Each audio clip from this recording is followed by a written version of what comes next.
Yo, welcome to the Cosmic Paradox channel. Like, subscribe, and share.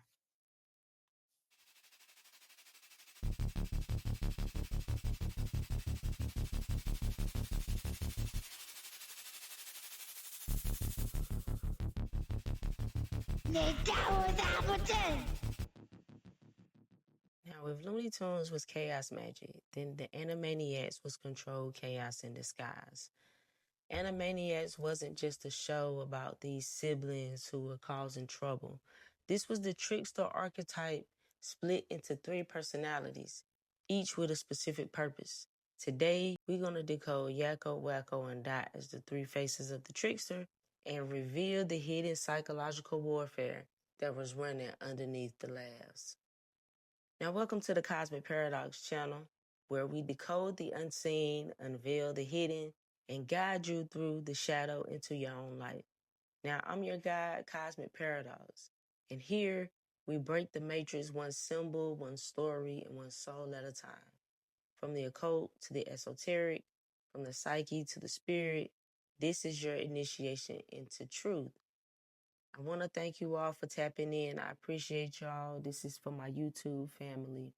I specifically want to say that I appreciate y'all because y'all have been with me for a good amount of time. And even when there's been moments where the consistency wasn't always there, I appreciate the feedback and the support I have continued to receive from y'all. So I greatly appreciate it. Keep liking and sharing the videos. And if you haven't subscribed yet, please be sure to go ahead and subscribe and to be looking for that content that's coming from Cosmic Paradox, because I do plan to keep it coming. Now, I do want to explore a little bit more of my creative side, but still always going to be the same thing. We revealing truth that is hidden right in front of our faces. So we're going to go ahead and get into this topic matter. We're talking about the Animaniacs, right? The trickster shows up in every culture, from Anansi the spider in West African folklore to Loki in Norse mythology, Wewe Coyote in Aztec mythology, the coyote in Native American stories, Esu from Yoruba, Ilegua of Santeria. You got Papa Legba of the Vondum. You know, these are the tricksters as the sacred disruptors. These are the gatekeepers of all paths, especially um, when we're looking at those of our ancestors from African cosmology and from different spiritual systems. That's how they are depicted in terms of being a trickster, this as the sacred disruptor. Okay, it's not about it necessarily being, just silly or playing pranks. These are gatekeepers of the paths. They hold the keys to the roads and opportunities. So in spiritual work, comfort breeds stagnation. Esu, Ilegua, Papa Legba, they shake the table. They use confusion to dissolve rigid thinking. They use contradictions in order to force deeper discernment and even setbacks so that they can reroute you towards your actual destiny. This is why in these spiritual systems you make offerings. It's not about appeasement. It is about aligning with their energy so that the roads that they open aren't roads to disaster. So the crossroads is not just a physical place. It's the liminal zone between choices, timelines, and realities. It's also that space between the living and the dead. It's where free will meets divine will. So in African diasporic magic, crossroads are considered points of initiation, which could mean where you meet destiny, or points of transaction, where pacts and promises are made, or points of transformation, where the self must die to be reborn. So these, Alegwa, Esu, they govern this place. Papa Legba. This means that they govern how your life path unfolds. These are initiators. This is why they are the first point of contact before you generally meet with anybody else. Spiritually speaking, colonial powers have often demonized this energy by equating it with the Christian Satan. Why? Because this represents agency. These deities and these spirits or these archetypes represent cunningness, rebellion. all dangerous traits to an oppressive system. This is why there is the serious inversion of the trickster energy, and so many people see it with a negative connotation. This is why this energy is often shown as the adversary or made out to be the villain. And it's because this energy carries the traits of what could disrupt the actual system. So when it comes to the trickster archetype, they are not bound to the human concepts of good and evil labels. It's about loyalty, it's about balance, it's about truth and movement. This is why you must do your work. This is why you must do your study so that you can understand, so that you can get what is truly happening or unfolding within your life. There are many pop culture references of this archetype. I've spoken on Loki. If as a chaos as a catalyst, watch the MCU depiction of Loki. They pretty much got that right. When you look at Bugs Bunny, we did a lot of talking about Bugs Bunny, and we know Bugs Bunny comes from Briar Rabbit, which is rooted in Black folklore, right? And that's using wit over brute force. You could look at Jack Sparrow out of the Pirates of the Caribbean series. His unpredictability masking genius, right? His chaos, the way things just happen to come together the way that they do. He has that trickster archetype. Mr. Nancy in American Gods. Truth through storytelling and mischief. He gets people riled up when he tell those stories. They all carry the same lesson. The road to mastery requires learning from disorder. The trickster's job is to break patterns, to bend the rules, and to expose the absurdity of the system. They are the sacred chaos that wakes you up from autopilot. This is what's going to get you out of that slumber. This is why they are seen as bad, because now you are going against your programming. Do you understand that these are simply constructs to control your mind? This is why these things are constantly shown to you in these ways. But here's the key. You must understand that the trickster isn't random. Their chaos has intention. Whether it's to help you grow, to teach a lesson, or to dismantle control, the trickster plays the fool to hide the truth that they are delivering. So from Bugs Bunny to Thoth, from Loki to every unexpected villain who pushes you out of your comfort zone, the trickster's role is activation through disruption. They flip your script. They expose your blind spots. They force growth that you never have chosen on your own. And this is esoteric work at its highest level, because the trickster's greatest trick is making you discover that you were always capable. So this is necessary for your growth. Now let's talk about all of the Animaniacs. Let's break them down one by one. We're going to start with Yakko. Yakko is the magician. He's the wordsmith. He uses puns, rapid fire jokes, and verbal acrobats to be in perception. So in esoteric terms, Yakko is practicing word magic. Now this is something we've discussed and we've talked about here on this channel, especially if you're in the Patreon. If you are in the Patreon, please make sure that you go and check out our series called Word Magic. And we did our first episode of that series. Please make sure that you go watch that. Okay? Now, he can turn a serious moment into a joke before you even realize what happened. That's not just comedy. That is reframing reality in real time. In psychological warfare, this technique is called repatterning. Disrupting your mental process so you are open to a new suggestion. Now, Yakko makes you laugh while at the same time he's sneaking in a new perspective into your mind. So in psychological operations or psyops, whether this is advertising, propaganda, or intelligence work, there is a tactic called repatterning. Now, your brain runs on patterns. You expect certain rhythms in conversation, certain cause and effect flows, certain emotional beats. And if someone walks up to you and says, "How's the weather?" you already know the pattern. You answer about the weather. There's a certain rapport to it. There's a certain rhythm to it, right? But if they walk up to you and say something absurd like, "Do you think the clouds get jealous of balloons?" then your brain is going to pause. Your brain is going to stall out for a split second. It's like a glitch. That stall is the pattern interrupt. The interruption makes your mind momentarily more open and suggestible because the usual guardrails are not in place. See, this is a psychological tactic. This is why you have to understand this is not only psychological warfare, but it's spiritual warfare. Because in the process of taking over your mind, this is also taking over your spirit. This is also disrupting your soul. Now, Yakko does this constantly. He'll take a perfectly normal conversation and derail it with a pun or some absurd historical reference or a joke that jumps logic tracks completely. You laugh because your brain had to switch gears fast, and that laughter is the release.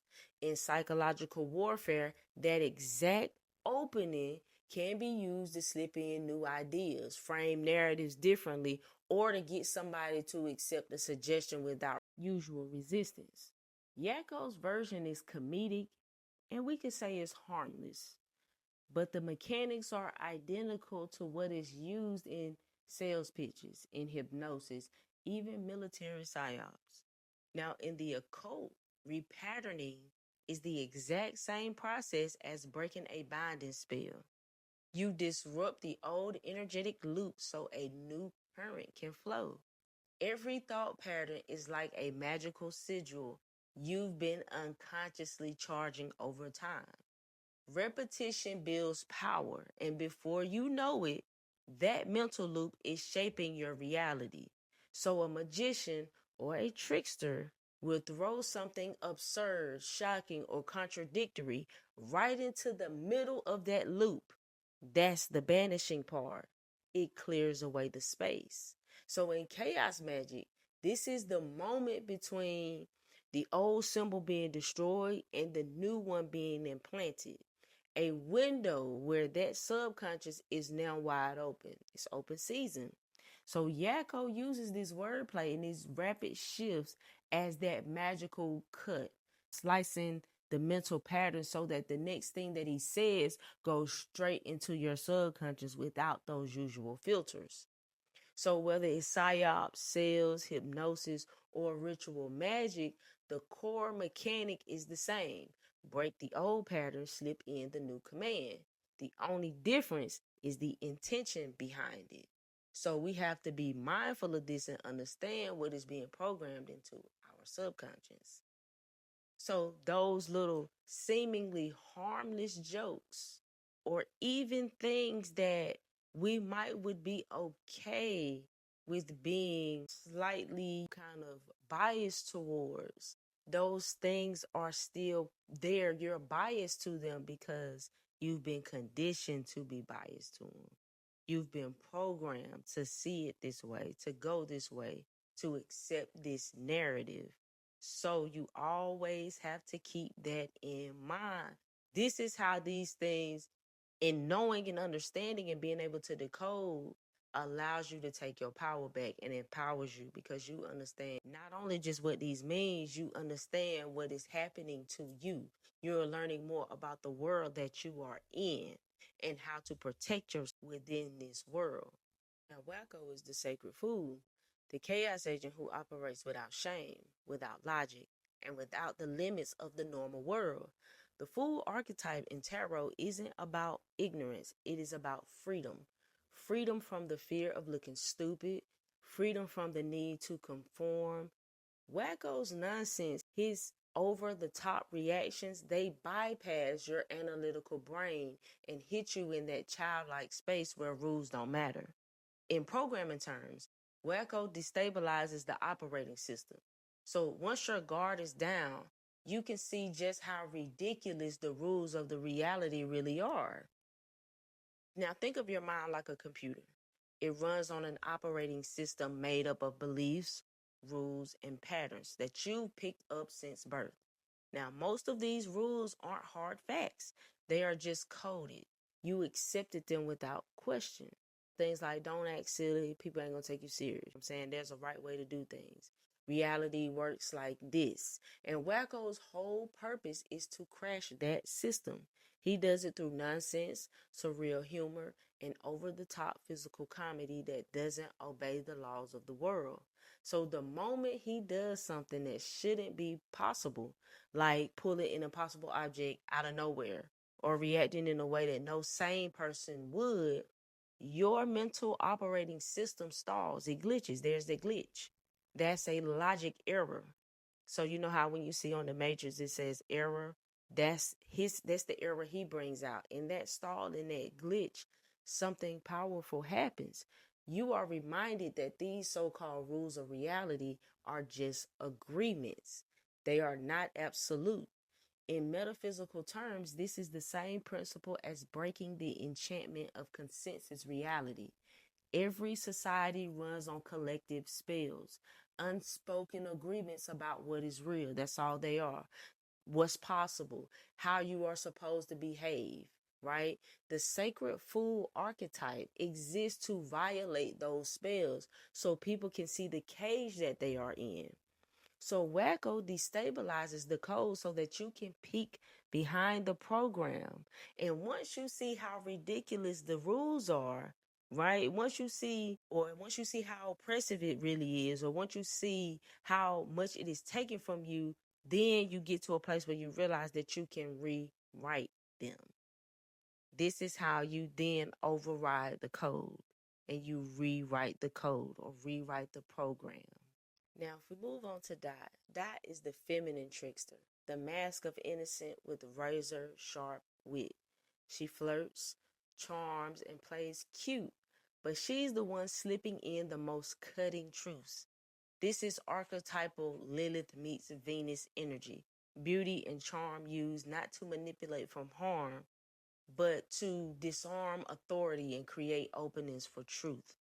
Dot weaponizes the underestimation of feminine energy. In psychological warfare, this is masking intention. You hide the sharp edge inside of the silk glove. So Dot's whole edge is that people underestimate her because she's small, cute, and playful. That's the point. In archetypal terms, this is the feminine trickster, the one who can move through spaces unnoticed because the people in power believes that she's harmless. It's Lilith in the garden, right? She's capable of unleashing in psychological warfare. This is called what? This is Lilith in the garden. Beauty or innocence masking the chaos that she's capable of unleashing. So again, masking intention. You hide your true objective behind an identity or presentation that seems non-threatening. The military does it with decoys, spies do it with cover stories. Dot does it with a wink and a giggle. She can get away with sharper insults, bolder moves, and deeper disruption because the target doesn't see her as a threat until it is too late. Esoterically, this is glamour magic, shifting perception so that the observer sees what you want them to see, not what's really there. It's a magician's sleight of hand, but instead of misdirecting with props, you are misdirecting with persona. So Dot's mask is the sweetness. The truth is in the bite. And because everyone's laughing or distracted by her charm or her cuteness, they don't realize that she's just dismantled their authority right in front of them. Individually, each sibling is powerful. Together, they form a complete trickster system. Yakko refrains the mind through language. Wakko destabilizes the system through chaos. Dot disarms authority through charm. This is how the Animaniacs could take on big targets. They would often attack the government, Hollywood, education, and they could get away with it. The triple approach made them uncontainable. And most tricksters work alone. If you watch Sandman, in the Sandman season 2, we see Loki pair up with a trickster from out of the Fae folklore, from the Fae or from fairies, right? And he says it's rare that you see two tricksters pair up because they typically work alone. One archetype, one approach, one style of disruption. That makes them powerful, but also easier to study. to anticipate and to counter. So the Animaniacs flipped that by splitting that trickster current into 3 different delivery systems that could adapt to any target. So you got Yakko, the linguistic manipulation and reframing through word magic. He could outtalk, outwit, and outspin anyone, leaving authority figures tangled in their own logic. You got Wakko. He had raw chaos and unpredictability. He bypassed reason entirely, forcing situations to break down through absurdity or surreal behavior. Dot, charm, charisma, feminine disarmament. She'd flip in under the radar, deliver the sting, and walk away smiling while everybody underestimated her. When they attacked a big target, be it a political leader or a Hollywood producer, right? Or maybe some educational institution. They didn't come at it from just one angle. They had the ability to hit it from 3 different angles: mentally with Yakko, structurally with Wakko, and socially or emotionally through Dot, or they could do it all at once. That's what made them uncontainable. If one tactic failed, another would succeed. If authority tried to silence them with reason, Wakko would make reason irrelevant. If they tried to push them out with force, Dot would walk straight back in with a smile. If you tried to spin the narrative, Yakko would spin it faster. So esoterically, that's a triple aspect trickster, the same way some deities appear in triple form. The maiden, mother, crone, or past, present, future, each aspect holding a different type of power. Together, they form a complete cycle of disruption. You can shut down one trickster, but 3 tricksters, each playing a different game in the same moment, that's not a problem that you solve. That is a force that you survive. They're like the triple threat. Take basketball, the triple threat: drive, shoot, pass when you in that position. Now, here's where we have to get deep, because mind control isn't just about fear, and that's one of the biggest misconceptions. One of the biggest misconceptions about psychological warfare is that it only works through fear or intimidation or obvious propaganda. But the truth is, the most effective psyops don't feel like psyops at all. They feel like entertainment. In the case of the Animaniacs, the weapon isn't violence. It was repetition, familiarity, and archetype encoding. These are tools used in advertising, military influence operations, and yes, in children's media. Now, we're going to talk about how it works. The first thing is repetition. The same archetypes, jokes, catchphrases, and patterns are repeated across episodes. Over time, your brain adopts these as mental shorthand. Yakko is the clever talker. Wakko is the chaos agent. Dot is the charming disruptor. That's archetype reinforcement. And once it's in place, you can use that archetype to deliver almost any message. Understand that this is the language of your subconscious. So your subconscious recognizes these archetypes, whether you consciously are aware of it or not. The power comes in you becoming more knowledgeable so that you can realize and see the archetypes, and you can decide and utilize your will in how you see said imagery or how you choose to use that imagery, right? Now, the second thing is the familiarity. By making the delivery system lovable and predictable in personality, if not in action, they bypass skepticism. So if you already like Yakko, you are more likely to accept or at least entertain whatever truth, parody, or jab he throws out. The character becomes a trusted conduit. This is the issue. This is how so many celebrities have such a powerful influence, because you grow to love these personalities that they portray, forgetting that they are simply acting. And in loving these personalities and building these bonds, you trust their character. So what they tell you, you tend to gravitate towards as truth. You're going to believe that over believing some random stranger, right? This is the power and influence that comes with being famous or being a celebrity or being the conduit of media in this society.